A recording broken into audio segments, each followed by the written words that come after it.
खबर दुर्ग से बता रहे हैं, जहां किसानों को बुनियादी सुविधाएं देने के उद्देश्य से शुरू की गई प्रधानमंत्री किसान कुटीर योजना का लाभ अब उन किसानों तक नहीं पहुंच पा रहा है जिनके लिए ये योजना बनाई गई थी।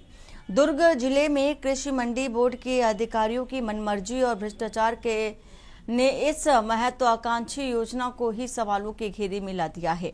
जानकारी के अनुसार योजना के तहत ग्रामीण क्षेत्रों में बनाए जाने वाले किसान भवनों को गांव के बजाय शहर के वार्ड नंबर 17 है यानी कि जवाहर नगर में बना दिया गया है, और जबकि योजना का मूल उद्देश्य था कि किसानों को उनके गांव में ही सुविधाएं मिल सके।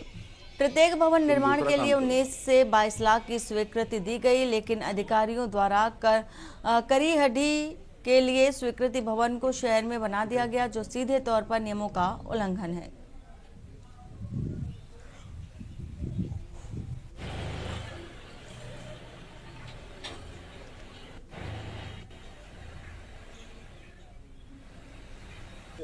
ये जो वैसे तो किसानों के बनाई गई, किसानों को इसका लाभ मिले, किसानों को इसका फायदा मिले। ये दुर्ग का शहरी इलाका है, वार्ड नंबर 17 जवाहर नगर का।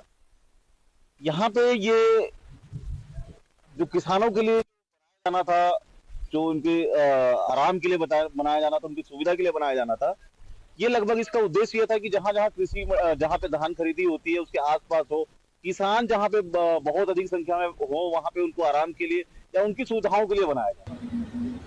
किसान का कोई पैमाना नहीं है, चाहे किसान गांव भी रहता है, शहर में भी रहता है। जहां किसान रहता है वहां शासन की सब प्रकार की योजनाएं कृषि क्षेत्र में लागू हो सकती है। और आपने जो किसी किसान कुटीर की बात की, तो जो इस स्थान की आप बात कर रहे हैं, दुर्ग नगर पालिक निगम क्षेत्र में 6 गांव हैं आज भी वहाँ खेती होती है, उनकी ऋण पुस्तिका है जहाँ और वहाँ किसान अभी सोसाइटी में बोरसी के लोग अंडा में जाते हैं धान बेचने के लिए, को अपना जो उरला बघेरा के लोग रामनगर जेवरा सिस्टम में जाते हैं, पुरगांव के लोग आगे चंदपुरी में जाते हैं सोसाइटी में धान बेचने। मुद्दा मंडी बोर्ड का जो काम है या मंडी से संबंधित काम है, वो कृषि क्षेत्र ग्रामीण क्षेत्र में होना चाहिए।